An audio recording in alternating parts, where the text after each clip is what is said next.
कि ए दौलत तुम मेरे साथ चल, ए शोहरत तुम मेरे साथ चल, ए दौलत तुम मेरे साथ चल। तो जानते हो दौलत ने क्या कहा था? जानते हो शोहरत ने क्या कहा था? दौलत और शोहरत ने कहा, ए सुलेमान, ए जिब्राइल, मैं आई थी तो रब के मर्जी से, लेकिन रब का वादा है कि जिसके पास इल्म होगा उसी के पास तो दौलत होगी, जिसके पास इल्म होगा उसी के पास तो शोहरत होगी। अला अशरफिल अंबियाई वल मुरसलीन क़ाल अल्लाहु तआला फिल क़ुरानिल अज़ीम लकन नूर बिकन नूर मिनकन नूर नूरुन अला नूर दाइयन इलल्लाहि बिइज़्निहि सिराजम मुनीरा क़ाल अल्लाहु तआला फिल क़ुरानिल अज़ीम तूबू इलल्लाहि तौबतन नसूहा सदक़ल्लाहु मौलाना अज़ीम व बल्लगना रसूलुहुन नबियुल अमीनुल मतीनुल हफीजुल मुईदुल करीम। नबी का नाम लेने से मेरा भी नाम होता है, नबी का नाम लेने से मेरा भी नाम होता है।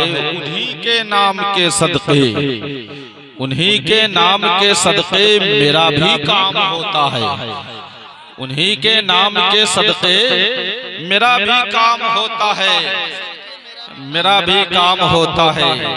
मैं बीमारे मोहम्मद हूँ, दवा की क्या जरूरत है? मैं बीमारे मोहम्मद हूँ, दवा की क्या जरूरत है?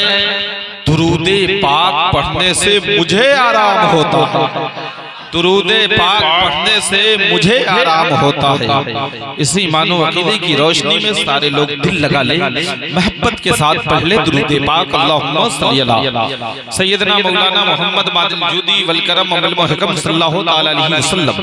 सलातो व सलामन अलैका या रसूल अल्लाह, सलातो व सलामन अलैका या नबी अल्लाह सल्लल्लाहु अलैहि वसल्लम। इसलिए कि मैं बहुत होशियार मौलवी हूँ। आप लोगों ने हमारे ज़िया मजहरी साहब के साथ में और हलचल असलमी साहब के साथ में आपने वो जो घटना किया है वो गुलाम नबी मिसबाही के साथ नहीं कर सकते। एक मर्तबा मोहब्बत से मुस्कुरा करके बोल दीजिए सुभान अल्लाह। इंशाअल्लाह गुलाम नबी मिसबाही कोशिश करेगा कि इश्क़े रसूल का ईसा पासपोर्ट अता करेगा, जो आप कहीं ले करके जाओगे तो इंशाअल्लाह वो आपके लिए सनद बन जाएगी। स्टेज मोहब्बत पे मेंबर पाक पे हमारी जमात के मुस्तनद मोतबर उलमा इकराम मौजूद हैं। हमारे जामिया शरीफिया के मादरे इल्मी के भाई हजरत अल्लामा मौलाना फैयाजुल कादरी मिसबाही दामत बरकातुहुल कुद्सिया जलवागर है। इस मदरसे के जल्लुल कद्र उस्ताद हाफिज अब्दुल करीम साहब क़िबला मौजूद है। शायर अहले सुन्नत हजरत ज़िया मजहरी साहब, नकीब अहले सुन्नत हजरत महफूज रजा फैजी साहब क़िबला और जितने शूरा इकराम हैं, मैं सारे लोगों के हवाले से आपकी समातों की दहलीज तक पहुँचने की सादतें हासिल कर रहा हूं। अच्छा लगेगा तो भी सुभान अल्लाह कहेंगे, नहीं अच्छा लगेगा तो भी सुभान अल्लाह कहेंगे। अच्छा लग जाएगा तो भी सुभान अल्लाह कहना है, नहीं अच्छा लगेगा तो भी सुभान अल्लाह कहना है। इसलिए कि आज की रात गुलाम नबी मिसबाही अपने बाप का जिक्र नहीं करेगा, रसूले पाक का जिक्र करेगा, रसूले पाक का जिक्र करेगा। इंशाअल्लाह कोशिश कर रहा है। एक शेर पढ़ता हूँ, अच्छा लग जाएगा तो दुआओं से आप मुझे नवाजेंगे, ताकि मेरी तकरीर का कारवां आगे बढ़ती हुई नजर आए। मेरे मौला मेरी सांसों को तैयबा की हवा दे दे, मेरे मौला, मेरे मौला। मुझे मालूम है आप सुनो या ना सुनो, मेरा ईमान कहता है, मेरी फिक्र कहती है, मेरा तदब्बुर कहता है कि ये वो पाकीज़ा मजलिस है जहां मदीने से मुस्तफा और अजमेर मोहल्ला से गरीब नवाज जलवागर है। आप सुनो या ना सुनो, मेरा गरीब नवाज जरूर सुनेगा। आप सुनो या न सुनो, मेरे मुस्तफाई कौनैन जरूर सुनेंगे। बहुत अच्छा साउंड बजा रहे हैं हमारे गुलाम मोहम्मद खान साहब क़िबला, अल्लाह रब्बुल इज्जत इनके उम्र में भी बरकत अता फरमाए और इनके साउंड में भी बरकत अता फरमाए। इसलिए कि अजीब माहौल हो गया हुआ है हजरत हमारी जमात का कि शायद जब नात पढ़ता है तो मुझे मालूम है कि आपने जितनी नात सुनी होगी हमारे ज़िया भाई से, जितनी नाते पाक आपने सुनी होगी शबनमी साहब से, जितनी नातें आपने सुनी होगी हलचल असलमी साहब से, लेकिन आप बता दो कि एक शेर भी आपको सही से याद नहीं। लेकिन गुलाम नबी मिसबाही दावे के साथ कहता है, चलता फिरता मदरसा है, दिन में बैठता है तो बच्चों को पढ़ाने का हुनर रखता है, रात में जब जलसे में आता है तो बच्चों के बाप को भी पढ़ाने का ये हुनर जानता है। वजह क्या है?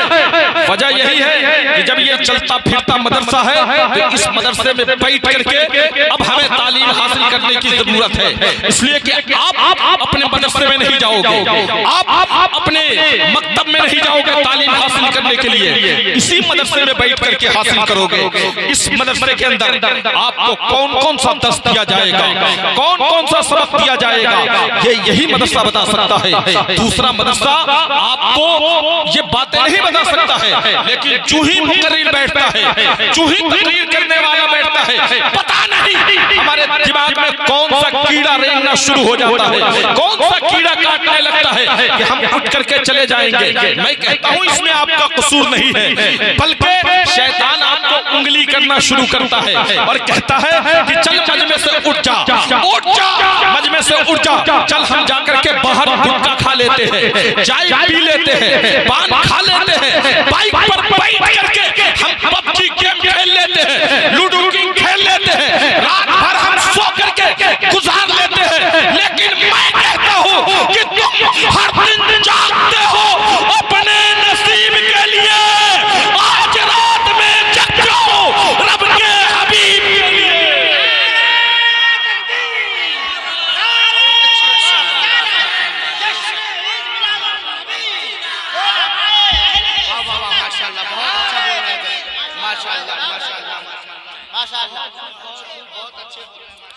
हर दिन तुम जागते हो अपने नसीब के लिए, आज जगो रब के हबीब के लिए। मेरे दोस्तों, जब हम गुटखा खाने के लिए तैयार हो सकते हैं, अरे 10 मिनट मजलिस में बैठने से तुम्हारा फायदा क्या होगा, इसे भी तो जरा मुलाहिजा करके देखो।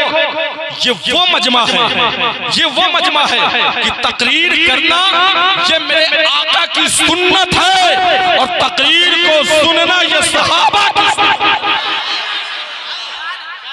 तकरीर को सुनना ये सहाबा की सुन्नत है, नात पढ़ना ये सहाबा की सुन्नत है और नात को सुनना ये मुस्तफा की सुन्नत है। दोनों में अदब को मलहूज़ खातिर रखना। मेरा वक्त तो आपने लेफ्ट कर दिया, लेकिन थोड़ी देर के लिए मैं हाजिर हूं ताकि मैं आपको चंद बातें जो है अपनी फैक्ट्री से आप तक पहुंचाने की कोशिश करूं। हजरत जुमला दे रहा हूं कि जिस गांव में बारिश नहीं होती है वहां की फसलें बर्बाद हो जाती है, जिस गांव में बारिश नहीं होती है वहां की फसलें बर्बाद हो जाती है, और जिस घर में दीन नहीं होती है वहां की नस्ल। अब शेर सुनिए, आपको मजा आ सकता है। मेरे मौला मेरी सांसों को तैयबा की हवा दे दे, मेरे मौला मेरी सांसों को तैयबा की हवा दे दे, मदीने का भिखारी हूँ मदीने की ग़िज़ा दे दे, मदीने का भिखारी हूँ मदीने की ग़िज़ा दे दे। हमारे घर में पैदा हो कोई सलाहुद्दीन अय्यूबी, हमारे घर में पैदा हो कोई सलाहुद्दीन अय्यूबी, खुदा बेटी की सूरत में कनीज़े फातिमा दे दे, खुदा बेटी की सूरत में कनीज़े फातिमा दे दे। और नबी के चाहने वालों पे नबी के चाहने वालों पे हर दिन जुल्म बढ़ता है। बिलाली सब्र दे दे या हुसैनी हौसला दे दे, बिलाली सब्र दे दे या हुसैनी हौसला दे दे। और रजा के इल्म की जरूरत है फिर से जमाने को। चैलेंज है शेर में, रजा के इल्म की जरूरत है फिर से जमाने को। इलाही फिर हमें कोई अख्तर रजा दे दे, इलाही फिर कोई हमें अख्तर रजा दे दे, इलाही फिर कोई हमें अख्तर रजा दे दे, इलाही फिर कोई हमें। नारे तकबीर, नारे रिसालत, मसलके आला हजरत हजरत अल्लामा गुलाम नबी आकिल इस्माइल साहब तिबला।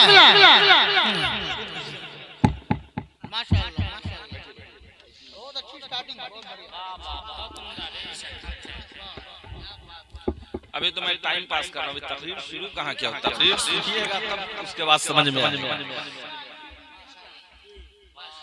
इलाही फिर हमें कोई अख्तर रजा दे दे और नबी के चाहने वालों में। ये देखिए ये लास्ट शेर पढ़ रहा हूं, उसके बाद कोशिश करूंगा कि मैं शेर नहीं पढ़ूं। नबी के भाई भाई भाई मुझे भी थोड़ा सा देखो, इसलिए कि अभी मैं मिंबरे पाक पे बैठा हुआ हूँ, अभी सबसे ज्यादा खूबसूरत मैं हूं। नबी के चाहने वालों में शामिल हमारा घर भी हो जाए, नबी के चाहने वालों में शामिल हमारा घर भी हो जाए। कयामत तक कयामत तक कयामत तक कयामत तक कयामत तक मेरी नस्लों में इश्क़े मुस्तफा दे दे, कयामत तक मेरी नस्लों में इश्क़े मुस्तफा दे दे। हज़रात, इंसान भूल का मुजस्समा है, इंसान निस्यान का मुजस्समा है, इंसान बार बार गलती करता है फिर दोहराता है, गलती करता है फिर दोहराता है, लेकिन रब्बे कायनात जो है हर मर्तबा तौबा करने के बाद उसे माफ फरमा देता है। फरिश्तों की जमात रब्बे कायनात की बारगाह में जाती है, मौला ये तेरा बंदा बार बार गुनाह करता है, बार बार एक ही गलती करता है, बार बार उसी गलती को दोहराता है, लेकिन तू भी कैसे माफ कर देता है।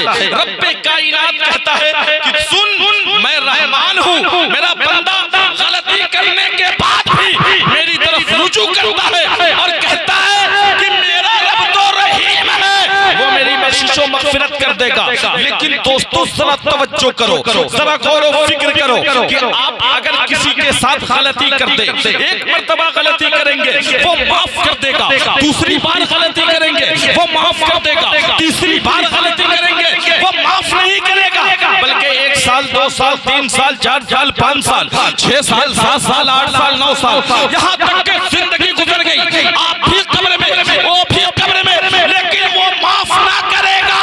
तो बताओ, अब शैतान उंगली करता है, शैतान ये कहता है कि अब इसे माफ मत कर, बल्कि इसकी उम्र तो 80 साल की हो गई है, इसकी उम्र तो 70 साल की हो गई है, ये शख्स गुनाहों में मुस्तग़रक़ है, ये शख्स गुनाहों में लगा हुआ है, इसकी गुनाहों में लगा हुआ है, इस शख्स की जो है, इस शख्स की जो है तौबा कबूल नहीं हो सकती है। यही सोच करके हम गुनाह पे गुनाह करते हैं, गुनाह पे गुनाह करते हैं। हदीसे पाक है, उलमा इकराम मौजूद है कि जब बंदा मोमिन एक गुनाह करता है, उसके दिल पे एक सियाह धब्बा लग जाता है, जब दूसरी गलती करता है फिर एक सियाह धब्बा लगता है, जब तीसरी गलती करता है फिर सियाह धब्बा लगता है, यहाँ तक के उसका दिल जो है काला हो जाता है। अब उसे हक बात कही जाएगी, उसका दिल एक्सेप्ट नहीं करेगा, हक बात बोली जाएगी, उसका कान जो है एक्सेप्ट नहीं करेगा, हक बात के बारे में न दिल एक्सेप्ट कर रहा है न जुबान एक्सेप्ट कर रही है। आखिर ऐसा क्यों? तो अल्लाह रब्बुल इज्जत ने खत्म अल्लाहु अला कुलूबिहिम व अला समइहिम गिशावतुन व लहुम अज़ाबुन अज़ीम, कि रब्बे कायनात ने उसके दिलों पे रब ने उसके दिलों पे मोहर लगा दी।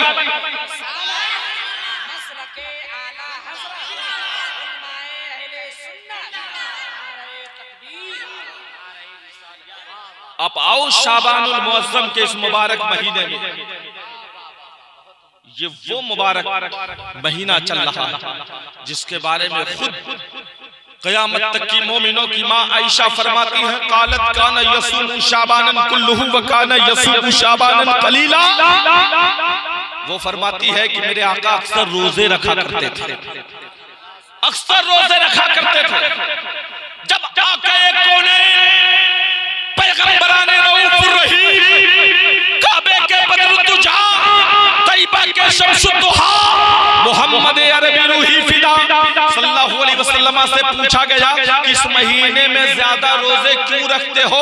तो मुस्तफ़ा कौनैन फरमाते हैं कि शाबान से शाबान तक हर मरने वाले की अजल लिखी जाती है, हर मरने वाले, इसलिए कि बहुत सारी बातें, हर मरने वाले की अजल लिखी जाती है, मौत लिखी जाती है। और जब मैं रोजे की हालत में रहूं तब मेरी अजल लिखी जाए, रोजे की हालत में रहूं तब अजल लिखी जाए। तो मैं तो कहता हूं कि इस महीने में जितना चाहो कसरत से तौबा करो। शैतान का काम है उकसाते रहना। एक बंदा अगर 80 साल की उम्र का हो, 80 साल की उम्र का हो, वो गलती करता है तो भी रब उसे माफ फरमा देता है। मदीना शरीफ के कब्रिस्तान में जन्नतुल बकी में एक बांसुरी बजाने वाला बांसुरी बजा रहा है। 80 साल की उसकी उम्र हो गई है। पहले जब बांसुरी बजाता था तो लोग गुजरते थे तो कोई उसको 10 रियाल, कोई 5 रियाल, कोई 6 रियाल, कोई 50 रियाल देता था, जिससे उसका खर्च चलता था। जिंदगी गुजर गई, तवज्जो हाफिज अब्दुल करीम साहब, उसकी जिंदगी गुजर गई, 80 साल के पीरियड में है। कब्रिस्तान में जाता है, बांसुरी बजाता है तो लोग उसके लहजे पे, लोग उसके तान को नहीं सुनते, इसलिए कि उम्र हो गई है तो अब तान कहां, उम्र हो गई है तो वो लहजा कहां।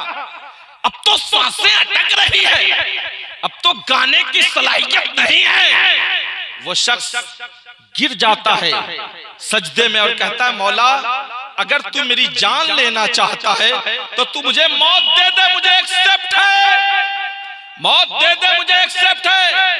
अगर मुझे जिंदा रखना चाहता है तो मेरे लिए रिज़्क़ का तू इंतजाम फरमा दे। मोहब्बत से बोलिए सुभान अल्लाह। रिज़्क़ का इंतजाम फरमा दे। उसी वक्त हजरत अमीरुल मोमिनीन खलीफतुल मुस्लिमीन जनाबे उमर रदियल्लाहु ताला अन्हु की आंखें लगती है, आका कौनैन सल्लल्लाहु अलैहि वसल्लम की ज़ियारत नसीब होती है। हजरत उमर को जब आका की ज़ियारत नसीब हुई, आका ने फरमाया अल्लाह का हुक्म है। आका ने क्या फरमाया, तवज्जो, आका ने फरमाया कि अल्लाह का हुक्म है, ए उमर जन्नतुल बकी के कब्रिस्तान मुबारका में जाओ। एक बूढ़ा शख्स जो है जिंदगी और मौत के बीच में लड़ रहा है, उसके लिए तू खाने का इंतजाम फरमा दे। अब जनाब घर से चलते हैं, आप सुनिए हजरत, मेरी पूरी मेहनत उसूल हो जाएगी कि हजरत उमर अब खाना लेते हैं। कौन खाना ले रहा है? बादशाह वक्त, खलीफतुल मोमिनीन, खलीफतुल मुस्लिमीन, वो उमर जो जमीन से तेल को बाहर निकाल दे, वो उमर जो दरियाए दजला को हुक्म दे, जो दरियाए नील को हुक्म दे तो पानी बाहर आ जाए, वो उमर जिससे आलम तसव्वुर में मैंने पूछा, ए उमर तूने डाक खाने का निजाम कायम किया, ए उमर तूने लोगारिस्ट नहीं पढ़ा, केमिस्ट्री नहीं पढ़ा, बायो नहीं पढ़ा, फिजिक्स नहीं पढ़ा, लेकिन इसके बावजूद भी ये सारे इंतजाम और सारे निजाम को तूने कैसे कर दिया? तो उमर फारूक आजम ने फरमाया, कुरान पढ़ ले सारा मुअम्मा हल हो जाएगा। कुरान पढ़ ले सारा मुअम्मा हल हो जाएगा। यहाँ तो 15 मिनट की तकरीर सुनना लोगों को गवारा नहीं है। कुरान कौन पढ़ रहा है? ये कुरान तो उस वक्त निकाला जाता है जब मियां बीवी के दरमियान में झगड़ा होता है, तब कुरान निकाला जाएगा। अभी कुरान की जरूरत नहीं है, लेकिन कुरान पढ़ो पढ़ो। गरीब नवाज का भी वही मिशन था, जब हिंदुस्तान के सरहद के अंदर गरीब नवाज दाखिल हो रहे थे तो AK-47 लेकर के नहीं आए थे, बमो बारूद लेकर के नहीं आए थे, बल्कि एक हाथ में कुरान, दूसरे हाथ में मुसल्ले को लेकर के हिंदुस्तान की सरहद में दाखिल हो रहे थे। लोगों ने इधर से जाने वाला गौरी का फौज हिंदुस्तान की सरहद से बाहर निकल रहा है। कहा बाबा आप मेरे मजहब के हो, बाबा आप मेरे मसलक के हो, बाबा आप टोपी दाढ़ी वाले हो। मैं हिंदुस्तान में गया था तो मैं हार के जा रहा हूं, आप जो है क्यों जा रहे हो? जानते हो गरीब नवाज ने क्या कहा था? गौरी तू हथियार लेकर के गया था, तू सिपह सालार लेकर के गया था, तू फौज लेकर के गया था, तू फौज लेकर के गया था, तेरे हाथों में तलवार था, इसलिए तू हार गया है। मैं कुरान लेकर के जा रहा हूं, इसलिए मैं जीत जाऊंगा। मैं कुरान लेकर के जा रहा हूं, इसलिए मैं जीत जाऊंगा। मैं कुरान लेकर के जा रहा हूं। एक शेर पढ़ता हूं, याद आ गया गरीब नवाज, पढ़ दूं। दो चार बात तो कम से कम मैं आपको दे करके जाऊंगा, जिस पे आप अमल कर लोगे तो इंशाअल्लाह गुलाम नबी मिसबाही दावे के साथ कहता है जब तक यहाँ जिंदा रहोगे कामयाब रहोगे, मर के कब्रिस्तान में जाओगे इंशाअल्लाह वहां भी कामयाब रहोगे। दो चार जुमले में ऐसा दे करके आपको जाऊंगा। शेर याद आ गया, मैं उसे पढ़ने की कोशिश कर रहा हूं आप लोगों की दुआओं को लेकर के। पढ़ दूं इसलिए कि तरन्नुम तो मेरे पास में है नहीं, मेरा गला तो इतना गला हुआ है कि यकीनन महफूज भाई मैं अगर पढ़ दूं तरन्नुम के साथ तो आप लोग उठ करके भाग जाइएगा, लेकिन इंशाअल्लाह मैं इसे तहत में पढ़ने की कोशिश कर रहा हूं जो मेरी अदा है। नबी का इश्क जो सीने में पाल लेता है, नबी का इश्क जो सीने में पाल लेता है वो आंधियों में भी रास्ता निकाल लेता है, वो आंधियों में भी रास्ता निकाल लेता है। मेरे नबी का जो एक बेटा है मोइनुद्दीन, अकेला पूरा मुल्क संभाल लेता है, अकेला पूरा मुल्क संभाल लेता है। मेरे नबी का एक बेटा है जो मोइनुद्दीन, अकेला पूरा मुल्क संभाल लेता है। मेरे अजीजों, तो गरीब नवाज ने मिशन क्या दिया है, पैगाम क्या दिया है? पैगाम दिया है कि तुम तालीम हासिल करो। ये तौबा की फजीलत हमें उसी वक्त समझ में आएगी और शाबान के महीने का एहतराम हम उसी वक्त करेंगे जब हमारे पास में इल्म होगा।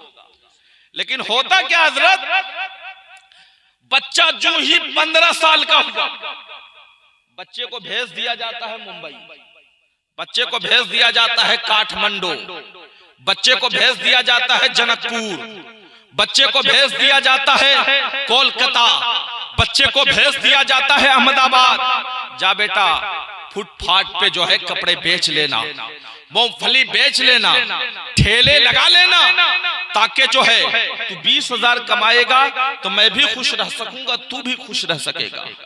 ये सोचते हैं हम, लेकिन आओ तुम्हें मिशन देना चाहता हूं। अल्लामा इकबाल अली रहमत व रिजवान का आपने नाम सुना? अल्लामा का नाम आपने सुना है? वो यूरोप में किसी पार्क में टहल रहे थे, मैंने इस पे तकरीर भी किया है और वो वीडियो भी है, बात आ गई इसलिए मैं बयान कर रहा हूं कि अल्लामा इकबाल यूरोप के किसी पार्क में टहल रहे थे और टहलते टहलते उनकी नजर जो है एक बच्चे पे पड़ती है। बच्चा जो है पार्क के अंदर बैठ करके किताबें पढ़ रहा है।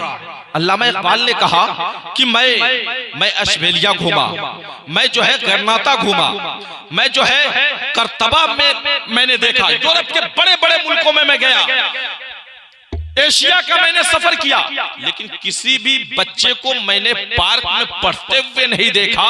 मैंने सारे बच्चों को पार्क में खेलते हुए पूछा, बच्चे क्या तेरे दिल के अंदर यह ख्वाहिश नहीं है कि तू पढ़ सके? पढ़ने की तुम्हारी ख्वाहिश नहीं है? कहा कि हाँ अल्लामा मुझे पढ़ने की तो ख्वाहिश है, लेकिन पढ़ने के साथ साथ मुझे खेलने की भी ख्वाहिश है। पूछा कि तुम पढ़ क्यों नहीं रहे, तुम खेल क्यों नहीं रहे हो, पढ़ क्यों रहे हो? जानते हो उस बच्चे ने कहा कि मेरी कौम मुट्ठी भर है। बहुत बड़ा है पैगाम ये, मेरी कौम मुट्ठी भर है, मैं इसलिए पढ़ने की कोशिश कर रहा हूं। शिवनगर के जिंदा दिल लोगों, जरा गौरव फिक्र करो, जो कौम मुट्ठी भर है वो पढ़ने की कोशिश कर रही है, जो कौम हजारों में है, जो कौम करोड़ों में है, वो पढ़ने की आखिर कोशिश क्यों नहीं, वो पढ़ने की कोशिश क्यों नहीं कर रही है? पढ़ने की, हम नहीं पढ़े तो कम से कम अपने बच्चों को तो पढ़ाएंगे, कि बच्चा को भी भेज देंगे जड़ी के कारखाने में, बच्चे को भी भेज देंगे बैग का काम करने के लिए, बच्चे को भी भेज देंगे सिलाई मशीन पे। खुदारा ऐसा ना करो, बल्कि अपने बच्चों को इतना जरूर पढ़ाओ, इतना जरूर पढ़ाओ। कोई टेंशन हो रहा है भाई साहब? कुछ बातें सुन लीजिए, हो सकता है ये मेरे दिल की आवाज है जो मैं आप तक पहुंचा रहा हूं। मैंने इसीलिए तकरीर के लेवल को चेंज किया। मैं चाहता तो मैं आपको हर जुमले में नारा लगवा सकता हूं, लेकिन मैं सोच रहा हूं कि कुछ लेवल से उतर करके गुफ्तगू करूं, ताकि कुछ बातें आप मेरी रखेंगे तो इंशाअल्लाह आपका भी भला हो जाएगा, आने वाला ये इस मिसबाही का भी भला हो जाएगा। मेरे अजीजों, तो हम क्या करें? अपने बच्चों को इतना इल्म तो जरूर दें, इतना इल्म तो जरूर दें कि उसे इस्तिक़बाले किबला और इस्तिदबारे किबला में तमीज़ वाक़ई हो जाए। वजू का क्या तरीका है, गुस्ल का क्या तरीका है। अभी मैं कहता हूं, दावे के साथ कहता हूं, कितने लोगों से आप पूछ लीजिएगा इस मजमे में कि अच्छा ये बताओ कि बकरीद की नियत क्या है, तो वो नहीं बता पाएंगे। वो यही कहेंगे कि अरे उसमें जानवर ज़बह किया जाता है, बस यही नियत है। कलीद की क्या नियत है? तो भाई नए कपड़े पहन लेंगे, यही ईद की नियत है। नहीं मेरे दोस्तों, तुम इसके लिए पैदा नहीं किए गए हो, बल्कि तुम उस नबी की उम्मत हो, उस पैगंबर की उम्मत हो जो तेरी खातिर जो है रात भर जो है वो इबादत में मसरूफ रहते थे और रो रो करके तेरे भलाई के लिए दुआएं करते थे। तेरे लिए उनके पांव में मुबारका में फरमा जाया करता था। ये सब तारीफ तेरे लिए उन्होंने अपने शिकमे मुबारका पे पत्थर बांधे हैं, तेरे लिए उन्होंने अपने पुश्ते मुबारका पे ऊंट के उजड़ी डलवाए हैं। लेकिन शान उस मुस्तफा की जब काबे के अंदर एंट्री मारते हैं, काबे के अंदर जो ही एंट्री मारा है, ये नहीं कहा कि तूने मेरे ऊपर ऊंट की उजड़ी डाली है, तूने मेरे ऊपर कूड़े डाले हैं, तूने मेरे ऊपर पत्थर बरसाए हैं, तूने मेरे रास्ते में कांटे डाले हैं, ये नहीं फरमाया, बल्कि काबे के गिलाफ को चूम करके नबी मुकर्रम ने फरमाया कि जिसने जो भी किया हो मैं उसे माफ करता हूं, मैं उसे माफ करता हूं। उस नबी की उम्मत हम है। तो उस नबी की शान ये है कि उसने माफ किया है। हमें थोड़ी सी आपसी ना इत्तेफाकी हो जाती है, हम बातचीत बंद कर देते हैं, लेकिन ये सब इल्म की कमी है। हमारे पास इल्म रहेगा तो इल्म की रोशनी में हम फैसला करेंगे कि एक भाई अगर दूसरे भाई से अगर 3-4 रोज तक अगर जुदा रहता है तो दोनों पे लानत बरसाए जाते हैं। और अल्लामा कमालुद्दीन दमिश्की, उधर जो लोग हल्ला कर रहे हैं उनको कहिए या शांत रहने के लिए या घर जाकर के सो जाने के लिए। अल्लामा कमालुद्दीन दमिश्की रहमतुल्लाह अलैह हयातुल हैवान में तहरीर फरमाते हैं, हयातुल हैवान में तहरीर फरमाते हैं कि एक घोड़ा जब दूसरे घोड़े से मिलता है, तवज्जो ए भाई, तवज्जो के साथ सुन लो, बड़ी कायदे की बात बता रहा हूं मैं कि अल्लामा कमालुद्दीन दमिश्की रहमतुल्लाह अलैह हयातुल हैवान के अंदर फरमाते हैं कि जब एक घोड़ा दूसरे घोड़े से मिलता है, एक घोड़ा जो ही दूसरे घोड़े से मिला तो वो आपस में एक दूसरे की खैरियत नहीं पूछता है, बल्कि दोनों घोड़ा अपने सर को आसमान की तरफ उठाता है और उठाने के बाद कहता मौला तेरा शुक्र है कि तूने एक पिछड़े भाई को दूसरे भाई से मिला दिया, एक पिछड़े भाई को दूसरे भाई से मिला दिया है। अरे ये शाबान वही तो है, समझने का फेर है। शाबान तो वही है कि एक भाई अगर दूसरे भाई से बिछड़ा हुआ है तो शाबान 15वीं शाबान आने से पहले पहले दोनों तौबा करो और दोनों मिलो और रब की बारगाह में शुक्र अदा करो कि एक भाई को दूसरे भाई से मिला दिया गया है। यही तो शाबान है, यही तो शाबान है, यही तो बारात की रात है, यही तो छुटकारे की रात है। हम तौबा नहीं करें और उसी साल जो है हमारी मौत अगर लिख दी जाए, हमारी विकेट तो बीच ही में गिर जाएगी, तो हम ऐसे पीरियड में क्या करेंगे। इसीलिए दोस्तों ये जिंदगी का कोई भरोसा नहीं है। अचानक मौवी का एक शेर याद आ रहा है कि अचानक एक दिन दुनिया से सबको जाना है। अरे थोड़ा मचल करके बोलो ना, बहुत बड़ा गजल का शायर था अचानक मौवी, उसका नाम था, मऊ जिला का रहने वाला। अचानक एक दिन दुनिया से सबको जाना है, विकेट गिरने से पहले रन बना लिया जाए, विकेट गिरने से पहले रन बना लिया जाए। आप कोशिश करो, तौबा करो, इस्तिग़फ़ार करो, अपने रब की बारगाह में गिड़गिड़ाओ, सिर्फ माल के चक्कर में मत रहो। इसी रात में आपके मुकद्दर में माल लिख दिया जाएगा कि कितना माल बंदा कमाने वाला, कितना इसकी किस्मत में जो है तिजारत में कितना इसको बेनिफिट होगा, कितना नुकसान होगा। तो हम ऐसा करते हैं कि जब हमारा जब मुकद्दर लिखा जाए, हमारी जब तकदीर लिखी जाए, हमारी जब किस्मत लिखी जाए, उस रात में हम बैठ करके हम दुनियादार के बारे में ना सोचे, ना हुकूमत के बारे में सोचे, ना एमएलए के बारे में सोचे, ना एमपी के बारे में सोचे। अगर उस रात में सोचना है तो हमें रब के हबीब के बारे में सोचना है, आमिना के लाल के बारे में सोचता है, काबे के बदरुद्दुजा के बारे में सोचना है। इंशाअल्लाह अगर इस आईन पे अमल कर लोगे तो जमाने के सामने यही कहोगे, हमारी प्यास न मांगेगी भीख में कतरे, हम है रेत से जमजम निकालने वाले, हम है रेत से।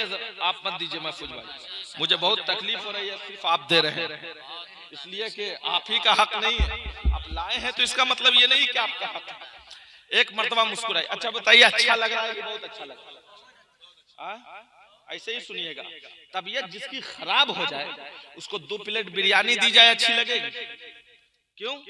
मलेरिया टाइफाइड वाले को दे दीजिए 2 प्लेट खाने के लिए, कहेगा कि नहीं बिरयानी अच्छी नहीं लगेगी, इसलिए कि मौलाना टाइफाइड है, मौलाना मुझे बुखार लगा हुआ है।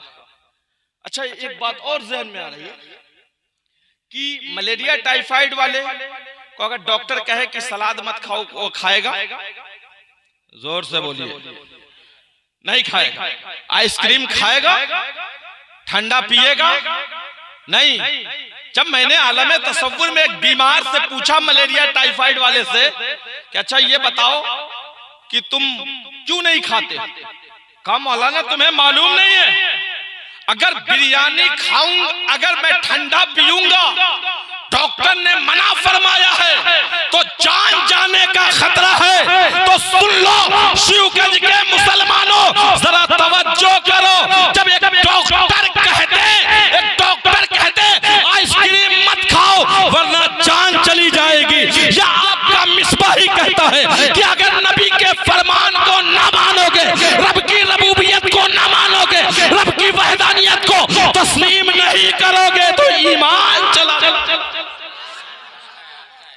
डॉक्टर कहे तो जान, और मुस्तफा के फरमान को ना माना जाए तो ईमान गायब। तो बताओ किसकी बात मानना जरूरी है? दोनों की बातों को मानना जरूरी है। डॉक्टर के भी पैराए पे चलना है कि जान बचाएंगे तब तो ईमान बचाएंगे, इसलिए कि ईमान बचाएंगे तब तो जान बचाएंगे, इसलिए कि पहले ईमान। इसलिए कि हम जब पैदा होते हैं तो हम पैदा होते हैं तो हम जो है मुसलमान पैदा होते हैं। हमारी फतरत जो है, पैदाइश जो है फतरत इस्लाम पे होती है। हर बच्चा जब पैदा होता है तो वह इस्लाम की फतरत पे पैदा होता है, लेकिन उसके माँ बाप उसे यहूदी बना देते हैं, नसरानी बना देते हैं, मजूसी बना देते हैं। मेरे अजीजों, जरा गौर व फिक्र करो। तो तबीयत खराब हो जाए, उसको 2 प्लेट बिरयानी दी जाए, अच्छी लगेगी? जोर से बोलिए ना, नहीं लगेगी। इसलिए कि बिरयानी खाने के लिए तबीयत का अच्छा होना जरूरी है और जिक्र मुस्तफा सुनने के लिए दिल का अच्छा होना जरूरी है। तो यकीनन आपका अल्हम्दुलिल्लाह दिल बहुत अच्छा है, दिल बहुत अच्छा है, इसलिए कि ताखीर बहुत कर दिए हैं आप लोग, इसीलिए जो है आप थोड़ी सी जो है तवज्जो कम मरकूज कर रहे हैं। लेकिन आखिरी बात की तरफ तवज्जो करता हूं। वो अर्ज कर रहा था कि हजरत उमर तशरीफ लाए, ये ना बयान कर रहा था, हजरत उमर तशरीफ लाए उस बूढ़े इंसान के पास में, उसे उठाया, कहा कि लो तेरे लिए ये खाना हाजिर है। तवज्जो के साथ सुनिए, लो तेरे लिए ये खाना हाजिर है। अब वो शख्स उठता है, पूछता है आप कौन हो? कहा कि मैं अमीरुल मोमिनीन उमर फारूक आजम। उसकी हालत खराब हो गई। उसे मालूम है कि मदीने के अंदर उमर के दौरे इख्तिदार में कोई शख्स शराब की बोतल में भी हाथ नहीं लगा सकता है। मैं तो बांसुरी बजाते बजाते आज बुढ़ापे की दहलीज पे पहुंचा तो उमर मेरे लिए खाना ला रहे हैं। उमर तो लगता है कि खिलाने के बाद मुझे दुर्रे मारेंगे, खिलाने के बाद मुझे दुर्रे मारेंगे। इसी वजह से वो सहम जाता है, पूछता है कि आपको किसने भेज दिया मेरे पास में? कहा कि अल्लाह के रसूल सल्लल्लाहु अलैहि वसल्लम का हुक्म था, मौला ताला ने हुक्म दिया है कि इसके लिए खाने का इंतजाम किया जाए, इसके लिए खाने का इंतजाम किया जाए। तुम्हारा रब कितना मुश्किल है। हम कभी कभी सोचते हैं ना कि कहां से खाएंगे, कहां से खाना लाएंगे, कहां से रिस्क होगी। बेटियां अगर पैदा हो जाए तो हमारे सर का बोझ। बेटी अपने बाप के घर में आती है तो अपने बाप के लिए रहमत बन जाती है, अपने शौहर के लिए आधा ईमान बन जाती है। और वही बेटी जब माँ बनती है तो अल्लाह ताला उसके कदमों में जन्नत को उतार देता। तो बेटी अगर हो गई तो भी हम टेंशन में, लेकिन तेरा रब इतना मुशफिक है, इतना करीब है कि समंदर के अंदर जो कीड़े हैं ना, कीड़े, मैं एक पढ़ रहा था, एक जगह पढ़ रहा था कि मैंने देखा कि एक चूंटी दरिया के साहिल पे मौजूद है। अचानक एक मेंढक जो है अपने मुंह को खोलता है, चूंटी उसके अंदर दाखिल होता है, चूंटी उसके अंदर दाखिल होती है। दाखिल होने के बाद बहुत देर के बाद वो चूंटी फिर उसी मेंढक के जरिए बाहर आती है। पूछने वालों ने पूछा, कहने वालों ने कहा, लिखने वालों ने लिखा, पूछा कि चूंटी से कि तू कहाँ गई, तू दरिया में डूबी नहीं? तो उसने कहा कि जो मेरे मुंह में खुराक था वो खुराक में मेंढक के सहारे पत्थर के नीचे जो कीड़े पड़े हैं, रब्बे कायनात उसके रिस्क का इंतजाम और इंसराफ। मेरे दोस्तों, तो तुम अगर ये सोचते हो कि हम जरी का काम करके कामयाब हो जाएंगे, अपने बच्चों को नहीं पढ़ाएंगे, तेरे बच्चों के लिए राज़िक जो है वो अल्लाह रब्बुल इज्जत है। तेरे बच्चों का खालिक जो है वो अल्लाह रब्बुल इज्जत है। एक मिसाल देता हूं, हजरत सुलेमान पैगंबर का आपने नाम सुना होगा, सुनिएगा तकरीर 2-4 मिनट, क्या मिनट, 2-4 मिनट सुनिएगा ना, तो थोड़ा मोहब्बत से बोलिए सुभान अल्लाह। हजरत सुलेमान पैगंबर, जनाबे सुलेमान पैगंबर अक्सर ये दुआ करते थे, मौला ताला मुझे ऐसी बादशाहत अता फरमा, ऐसी बादशाहत अता फरमा जैसी बादशाहत तूने किसी दूसरे को इनायत नहीं की हो। अब हजरत सुलेमान के पास में रब्बे कायनात ने जिब्राइल की माइयत में 3 चीजों को भेजा, दौलत को भी भेजा, शोहरत को भी भेजा और इल्म को भी भेजा। हम किसको उठाते? हम इल्म को चॉइस नहीं करते। हम दौलत उठाते ताकि जमीन मिल जाती, दौलत उठाते ताकि जो है मेरे पास सरमाया जमा हो जाता, गाड़ी हो जाती, बारी हो जाती, मकान हो जाता, दुकान हो जाती, मेरे पास ये सारी चीजें मुस्तमा हो जाती। लेकिन जब जनाबे सुलेमान की बात आई, उनके सामने दौलत, उनके सामने शोहरत, उनके सामने इल्म, उन्होंने इल्म को चॉइस किया। भाई तवज्जो इधर करो यार, इधर देखो। हजरत सुलेमान ने इल्म को उठाया, और जो ही सुलेमान ने इल्म को उठाया तो अब जिब्राइल अमीन ने फरमाया कि ए दौलत तुम मेरे साथ चल, ए शोहरत तुम मेरे साथ चल, ए दौलत तुम मेरे साथ चल। तो जानते हो दौलत ने क्या कहा था, जानते हो शोहरत ने क्या कहा था? दौलत और शोहरत ने कहा, ए सुलेमान, ए जिब्राइल, मैं आई थी तो रब के मर्जी से, लेकिन रब का वादा है कि जिसके पास इल्म होगा उसी के पास तो दौलत होगी, जिसके पास इल्म होगा उसी के पास तो शोहरत होगी।